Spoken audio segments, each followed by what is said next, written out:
Well, hello and welcome to another Faith, Philosophy and Life with me, Mr. Shelton. It's great to see you and I hope you're doing well. It's got quite a good, interesting one, this one. We're going to be spending a few weeks looking at war and peace, and that's very much where we're going with today's. And today's a bit of an overview, thinking about what conflict is and looking at some of the key words which we will come across during our time together. So I'm going to start with asking you to draw a line in your book. You can see that demonstrated there quite easily in front of you. And I'm going to ask you to make a mark on that line about where you would fall with these statements. So if you would be think you'd be really violent, so angry you could kill, then you're going to be putting it at this end. If you think that you wouldn't actually care less, you'd be at the other end. Okay, and these numbers are going to put you in different positions. So number one, mark where you think you naturally are. So on a natural day, how violent would you say that you were? I would kind of be in the middle. I'd like to think I'm not very violent, but actually sometimes, some of you know, sometimes I do get a little bit het up about things. And so maybe I'm a little bit more agitated than what I'd like to think that I am. So make a little mark of where you think, well, I'm put number one next to that. Okay, now you're going to put number two on the line, the same line, number two. If someone was bullying someone on the yard, name calling them, just name calling them, they're not punching, they're just name calling. Where would you be? Would you go up and would you, which obviously wouldn't be a good thing to do, or would you pass by and ignore it? Whereabouts would you fall on that scale? Okay, number three then. So you're going to put number three on the line this time. If a year 9 was punching a year 7 outside of school, because obviously that wouldn't happen in school, but if that was happening outside of school, where would you be on that scale?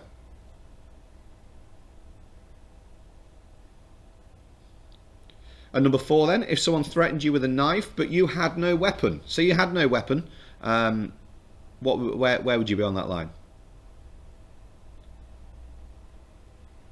Number five then, someone threatened you with a knife, but you also had one. I mean, obviously don't walk around with knives because that's highly illegal and also very daft, I think, personally, but that's my opinion. Where would you put yourself?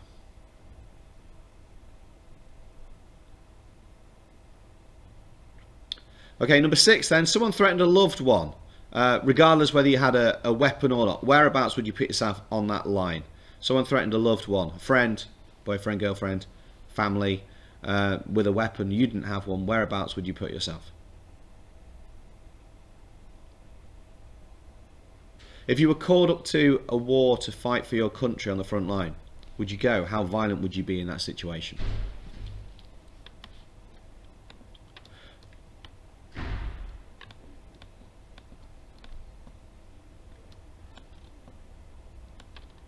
Okay, I want you to think about that. Make sure you've got your book open, because here's our cheesy intro sequence.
So our title today is What is Conflict? What is conflict?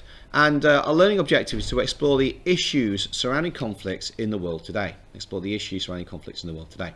It's going to be a good outcome if you can identify the different conflicts that we encounter through our lives. It's going to be great if we can identify the different conflicts that we encounter through our lives and be able to identify the different types of conflict as well, because we see that conflict is over many different things.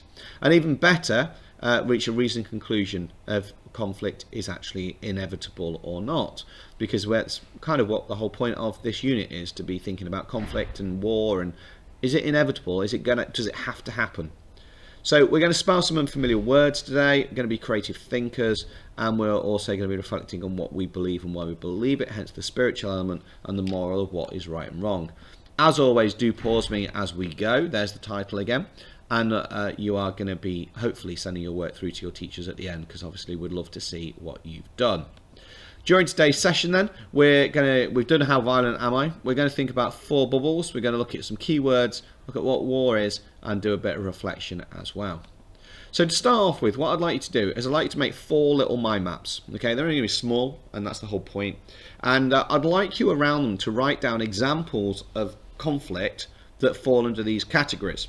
So individuals and families, I mean, if you'd rather bullet point them, obviously bullet point them. Individual and families, you'd have, for example, arguments. And what other examples of conflict would you come across between individuals and families? Then you've got small group, up to 10 people. So I'm specifying that's the sort of nature of the size of the group. What sort of conflicts would occur in that? What might you argue about? How might they be shown? Then you've got national conflicts, so in the country, so in the UK, in Great Britain, what sort of conflicts would you demonstrate that way? And lastly, how are conflicts shown around the world internationally? What sort of things may happen which you are aware of? So I'd like you to go through and complete those 4 mind maps now. Give yourself 5 minutes or so to do it, and then come back to me.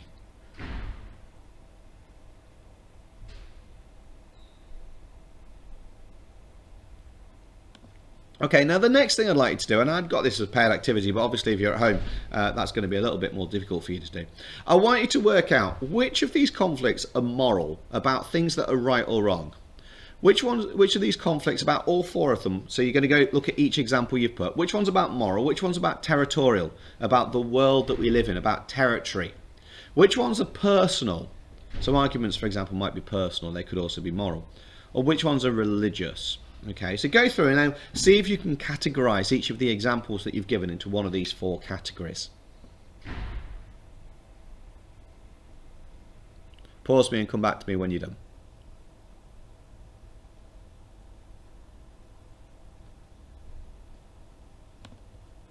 Okay, so now we've done that, we've thought about different reasons for conflict, and we're going to flip back to that in a moment. But I want you to look at these terms here, and I want you to think about what they mean. Now, these are all jumbled up, okay, and that's part of the point of the task. So have a look at these and see if you can link them up. Now, if you want to write them down now, that would be amazing, or shrink them down into your own words, but let's see which ones you know already.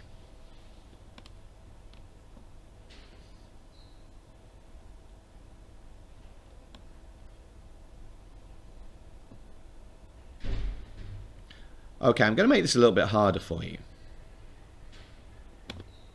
I've now removed the definitions. Try not to look at your book for a moment. I'm not asking you to write anything down at this point. Which ones of these can you remember?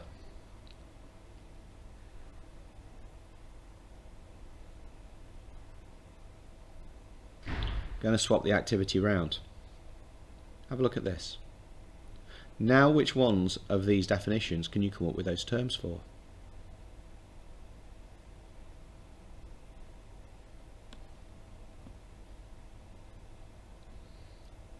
Okay, let me help you out. So, confrontation between people, for example, because of a relationship or law, that would be conflict. Different faith groups talking to each other, that would be interfaith dialogue. A war justified according to agreed conditions, that would be just war. Make a stand using entirely peaceful means, that would be non-violent protest. I think you can see that other than that top 2, there's a bit of a link. The belief that any form of violence or war is unacceptable, that would be pacifism. And reconciliation, making up after a quarrel or dispute and working together again. Reconciliation. So I think you can see that actually when you look at that, you should be able to work out what those words are now. And maybe even, hopefully you can work out the definitions. So with that, that's our sort of understanding of our key terms sorted. If you think back to our outcomes, we said how violent my full bubbles and keywords. We're making really good progress here, but we do need to think a little bit more about some conflicts and things like that. Before I do that, however, I'm going to play to you a little clip that I found, and this will go back over some of those keywords and maybe add a bit more new information for you. So I'd like you to pin back your ears, watch this, and then you'll come back to me and we'll move on.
So what we've done today is we said it'd be good if you could identify different conflicts that we encounter through our lives.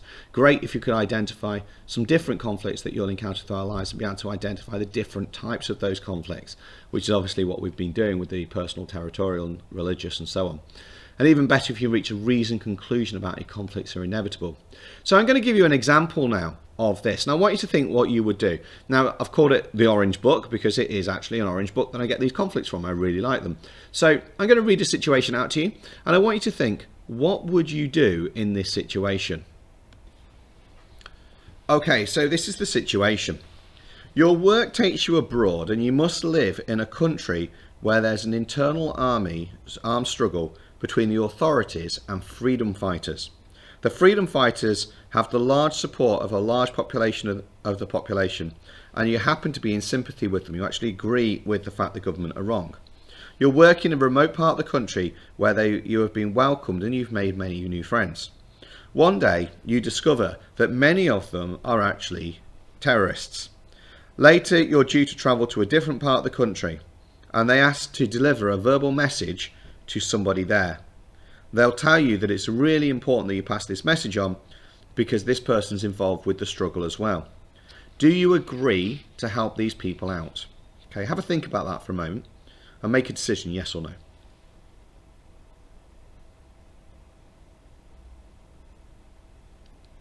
Okay, I'm going to take the situation on slightly more.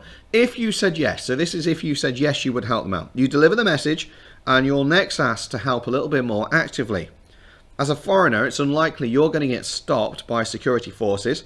So they ask you that on the next part of the journey, if you can take some spare weapons with you to deliver to another village. I wonder if you agree to do that. So that's if you said yes. If you said no, your friends tell you that this message is simply a warning that security forces are going to come and because they plan to raid this village. Many women and children will probably be killed. So you're asked to take that message again. It's a humanitarian message. would you then agree to take that message?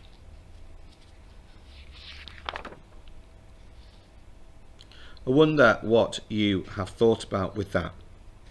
Okay, I'm going to give you another example of a conflict. And obviously in class, if you're having this discussion with people, then that would be a lot better. But if you're at home, then hopefully you'll be able to bounce this off some people. You're in a pub one evening with a female friend and you're having a quiet drink. It's a bit crowded. A big bloke with a tray of drinks is pushing past the group. He stumbles against your table, tips his tray, several pints and the glasses fall over your friend. She's wet, she's annoyed, and she's also a little bit scared. Do you stand up to the bloke, or do you suggest that he pays for more drinks for you and you both, because yours are spilled as well? And do you suggest that you pay for his dry cleaning bill? Her dry cleaning bill. Have a think about that.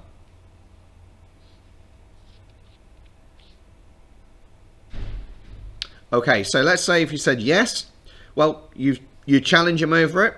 He snorts at you sarcastically and asks what you're going to do about it. What happens if he doesn't do it? Do you match him sneer to sneer and continue to insist that he pays up, or do you back off?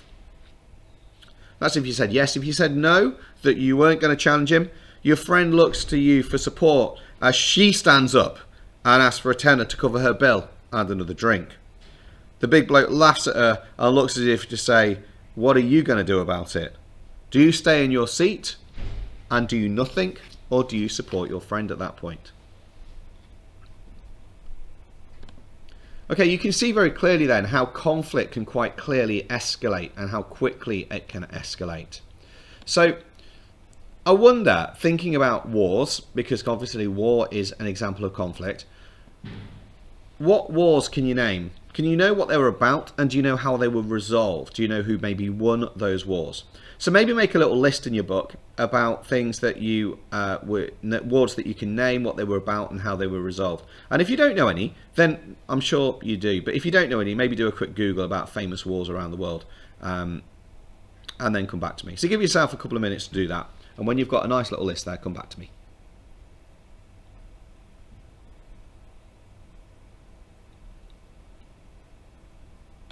Okay, so it's spag time, people. Spelling, punctuations and grammar. This is a very badly worded sentence. PowerPoint did not like this. It kept underlining everything in red and blue, as you know. And I'd like you to write this out in your own terms, spelling it correctly, changing any grammar as you need to. So, have a look at that, write it out. It's only a couple of sentences long. There's a guess number section, and that's where you need to guess a number. And then we'll whiz over that afterwards.